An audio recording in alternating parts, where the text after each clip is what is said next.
Hey everybody, and Tony here with a review of Jacques Fromental La Juive live from the Bayerische Staatsoper Munich, which I saw on YouTube thanks to an uploader by the name of Frank Iberis. The conductor was Bertrand Dubilly, the production was done by Calixto Bieito, the set designer was Rebecca Ringst, the costumes were done by Ingo Krugler, the videographer was Zara Derendinga, the lights were done by Michael Bauer, the dramaturgy was handled by Benedikt Stampfli, and the chorus master was Sören Eckhoff. Like I've said before with a lot of my other favorite French operas, La Juive is definitely one of my most favorite French operas of all time, mostly because of the music found in the arias. From Eleazar's grand aria of Rachel, quand du Seigneur, to his cabaletta Dieu m'éclaire fille chère, to Cardinal de Brognie's Si la rigueur et la vengeance, to Léopold's Loin de son ami, to Rachel's Il va venir, and to Eudoxie's Tandis qu'on s'aimile and Mon Dieu Seigneur et Maître. I listened to these arias several times, mostly on YouTube and on Spotify, and I just feel very intrigued with these arias that I would love to really listen to the entire opera or even see the entire opera. And yes, my knowledge of this opera is mainly limited to these arias, but it's a really strong impression on me. I was also rather intrigued by the plot of this opera, seeing that this opera mainly talks about fanaticism, the question of faith, questions of religion. There's a lot of serious topics found in this opera, especially with what we get in the big reveal at the end, which is also a forerunner of what we get in Il Trovatore's convoluted ending. But this opera really has something special, not only because of the arias, but because of its story, its characters, and just the theme of this opera, which is basically about religion, fanaticism, and the question of faith, and the question of blind faith, and how far one is willing to go in terms of his faith and in terms of how his beliefs will affect the people he loves in the long run. I was mainly looking forward to this production mainly because of Roberto Alagna's debut as Eleazar and Alexandra Kurjak's debut as Rachel. Supposedly, Christina Opolais was supposed to sing Rachel, but she ended up withdrawing from the performance, and then Alexandra Kurjak took over as the title heroine, and even the Spinto role. And originally, Kurjak was supposed to sing Eudoxie, but because of Opolais's departure, she ended up taking over as the title heroine of Rachel. With that said, let's get on to what I thought about the production, costumes, singing, conducting, and chorus. Now, before I get on to the main production, I have a few words to say about the man in charge of this production, Spanish opera director Calixto Bieito. His productions have been very, very controversial and has been panned by a lot of critics and probably left a lot of critics, opera fans, and a lot of people really doubtful of what they saw in his productions. A lot of them have the main theme of having them being dark, having them really depressing, and almost rather shocking in their own special ways. Whether you like his productions, feel indifferent about them, or flat out hate them, you really have to give him credit for really trying to do something that is in a multidimensional manner. Yes, he does have his controversies, much like his predecessor Hans Neuenfels. But in terms of this production of La Juive, I have to give him credit for what he did with his vision of the opera. What he did with this production was he basically took out the core themes of La Juive: fanaticism, religion, blind faith, and the relationship between father and daughter, and places them into a single package for this production. Yes, this production, much like a lot of Mr. Bieito's other productions, is dark. It's gloomy. It's kind of depressing.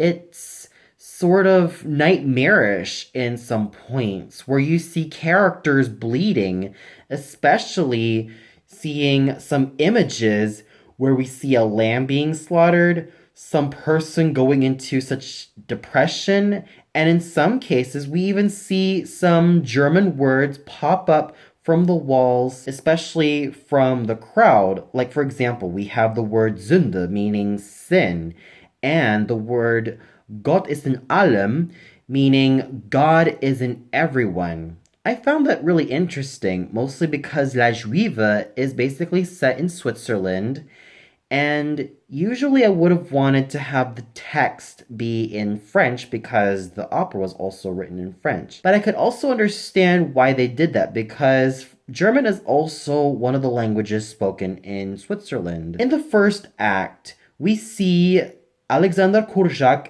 as Rachel walking out of the stage and stating that it's her story. And when she hears the church choir, she goes into a frenzy, covering her ears as if though we're to be reminded that she's probably heard these voices before in her dreams or everywhere she goes in her life, even though she has been adopted by Eleazar, a Jewish goldsmith.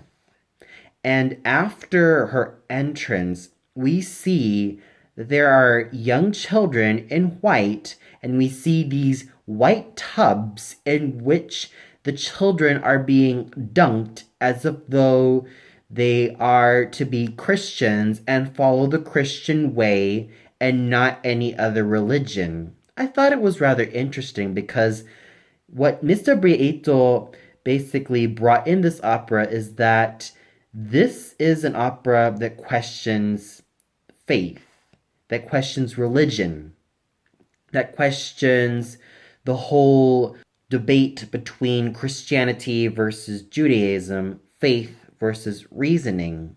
We really get to see his concepts really come into play. What's also worth mentioning about the costumes is that the chorus members, the minor characters, the main character of Eleazar, Cardinal de Brogny, Prince Leopold, and Princess Eudoxie are seen in dark colors. The only one to basically wear lighter colors, specifically green, is Rachel. Yes, we also get to see Albert in slightly more colorful clothing, but it seems as though that Rachel takes the cake mostly because she's wearing green, and it's also to symbolize that she is far more different than what society has to offer, and she's basically the innocent one of society's ramblings, and she is used as a scapegoat and used as a useless offering to what society at the time has to offer. So overall, the production and the costumes are suitably dark, mostly to really resonate with the opera's themes, and they are quite mesmerizing in their own ways. What's also worth mentioning about this production is that we get to see that Eudoxie and Rachel sort of have this attraction to each other because they love the same man, but also because they are sort of the only women who really see what's going on in society, as if though that they are basically part of this whole social commentary going on. So overall, like I said before, the costumes and the production in its entirety really mesh well with the opera's dark themes. And now we get to the singing, the very aspect of this production I am very excited to talk about. So we have a cast of singers which really looks good on paper, but here's the main question. How well do they hold up on my critiques? Well, let's start off with our main heroine, Rachel, sung by Alexandra Kurjak. Rachel is mainly sung by a spinto or even a fuller voiced, full lyric soprano. There are times that dramatic sopranos and even Wagnerian sopranos sing this title heroine. Heck, we even had the likes of Erna Schluter, Amalia Materna, and even a lot of the Wagnerian sopranos of the early 20th century really sing Rachel. There were even some spinto sopranos like Suzanne Sarocca, Martina Arroyo, and Yasuko Hayashi, who even specialized as Rachel. Even Julia Varadi in a recording with Jose Carreras as the Eleazar.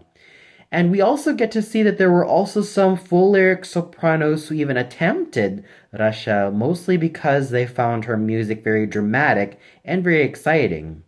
The role of Rachel is rather difficult for any full lyric soprano, spinto soprano, dramatic soprano, or even Wagnerian soprano to do, mostly because her range is phenomenally extensive. From singing a couple of low A flats to singing a few high C's here and there. This range is really impressive. And with Alexandra Kurczak, I definitely felt that she was absolutely astounding in terms of her musicianship and in terms of her theatricality as Rachel. Initially, I was very doubtful with Madame Kurczak singing the role of Rachel, because if you're a fan of Kurczak, you'll automatically know that she has specialized in a lot of the coloratura soprano roles and a lot of the lyric soprano roles in general. She started out singing roles like Barbarina and Papagena and Entchen before transitioning to the likes of the Queen of the Night, Blonde, Marie from La Fille du Régiment, Zerbinetta, Sophie from Rosenkavalier, Gilda from Rigoletto, and then she transitioned to the more dramatic coloratura soprano roles of Lucia de la Marmore, Maria Stuarda, and Violetta from La Traviata. And she even did some lyric soprano roles like Musetta and Mimi from La Boheme and Micaela from Carmen. Rachel is, like I said before, a spinto soprano role, so I was quite doubtful at first, mostly because she initially signed to sing Eudoxie, and I did hear a couple of clips of her singing a couple of lines of Rachel, and I thought to myself, this is rather interesting. And what do you know? She really pulled it off masterfully. First of all, I really love the timbre of her voice. It's rich and creamy while still being flexible, and it has that very focused and very gorgeous tone, which is very homogeneous throughout all the registers, and she has a very wonderful stage presence. She really embodied the character very well, making Rachel not only a youthful young woman, but also someone who is conflicted by faith and someone who is so conflicted by society that she doesn't even know what to do with all of these going on. She really does make Rachel a strong character in her own right, but one who has to try to accept her fate one way or the other. You could really see those fears that she manages to emit from her eyes. You could really see the dimension that she brings out to this character, and she was an absolute pro. She really pulled it off very magnificently, and I have to give her loads of kudos for everything that she did, from her musicianship, from her theatricality, to everything that she embodied as Rachel. Madame Kurczak was an absolute pro. Singing the role of her supposed father, Eleazar, was Roberto Alagna. Eleazar is a very complicated yet very multidimensional character. He has his doubts, he has his fanatic beliefs, and he's just very fascinating as a male character in opera history. There has been no doubt that a lot of star tenors have sung this complicated yet very complex character.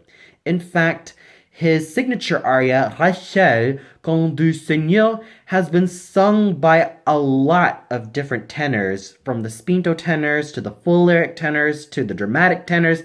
Every tenor has been using this aria in their concerts or in their albums, which is probably why a lot of tenors have found success singing this extremely complex character, from Enrico Caruso to Giovanni Martinelli to Joachim Zattler to Tony Ponce to Gianni Yaya to Guy Chauvet to Neil Shikoff being the most popular, and even to the likes of Francisco Casanova and what we have today with the likes of Nikolai Shukov and Achilles Machado, just to name a few tenors who have sung this iconic role. This role has been sung by a lot of spinto tenors, dramatic tenors, who really have a lot of excellent techniques, mostly having excellent bel canto techniques, mostly because Eleazar also has to sing some high notes as well, and a lot of florid lines as well, but also has to have a lot of dramatic singing. And I thought that with Roberto Alagna, he does a very fine job in terms of his theatricality and in terms of his portrayal of this very complex character. He did struggle a little bit on the cabaletta Dieu m'éclaire, as he didn't hit the high C and sounded quite worn out, which is kind of a pity because he had those high Cs, but there were times that he kind of pushed here and there. And I really had to say that his musicianship is still intact, and his musicality is still fine all throughout, as he really knew what to do with this character from beginning to end. And even though his rendition of Dieu m'éclaire was starting off strong, I felt like it kind of worn out in the end, which is a small price to pay. But I really have to give Monsieur Alagna credit where credit is due. He really pulled off this character with such finesse and such dimension and such pathos that I was totally immersed in his portrayal as this very complex character. I bought it every single time he was on stage, whether he was a rabbi or a father figure to Rachel, whether he was almost confused at the prospect of having his own supposed daughter executed, and even to the final moments of the opera. I bought everything that Monsieur Alagna embodied with his characterization. And even though some of his singing sounded a little bit harsh or a little bit strained from here and end, his tone nonetheless is still focus, which has been throughout the years, and I still have to give him credit for everything he did with Eleazar. Singing the role of his rival, Le Cardinal de Broglie, was the superb basso profondo Ain Anga. Cardinal Gianfrancesco de Broglie really needs a true basso cantante who can really sing a lot of the profondo lines very well, which should be no surprise because he needs to have superb low Fs and really maintain a strong stage presence throughout the entire opera.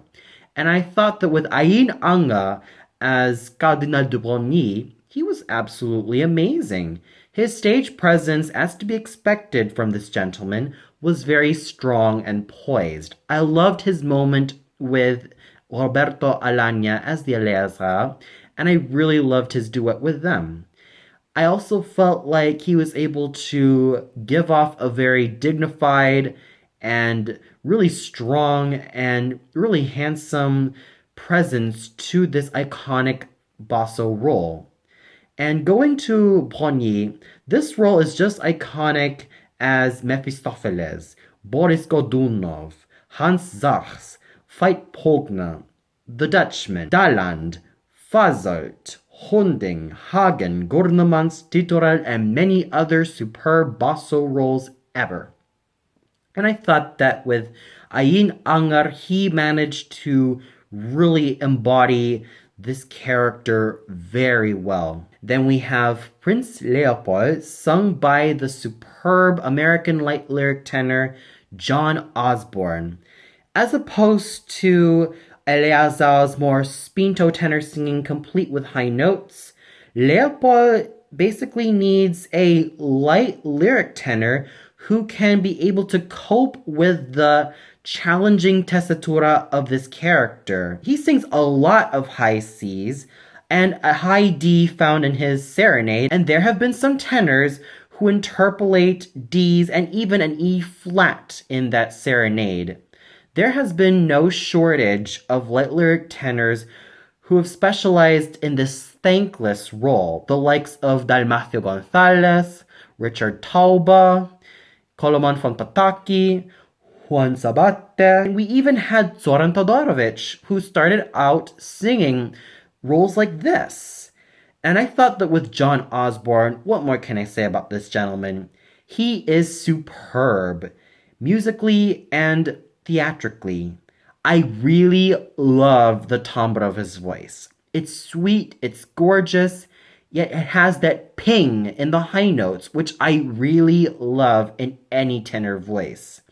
His musicality is of the highest order. His stage presence was noble and dignified and youthful.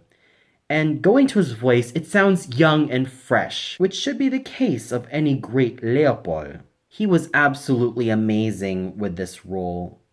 He really pulled it off, and his moments with all of his co-stars were wonderful. Then we have his wife, La Princesse Eudoxie, sung by the superb young German coloratura soprano Vera Lotte Böcker. As opposed to Rachel's more spinto singing, Eudoxie calls for either a lyric coloratura soprano or a light lyric soprano with really great high notes. She is the total opposite to Rachel's more dramatic singing. Eudoxie calls for a light lyric soprano who can manage to hit all the high notes with such clarity and such scintillating tones as well. And I thought that with Vera Lotte Böcker, she did amazingly. She has what I could say, in my opinion, the right type of voice for Eudoxie.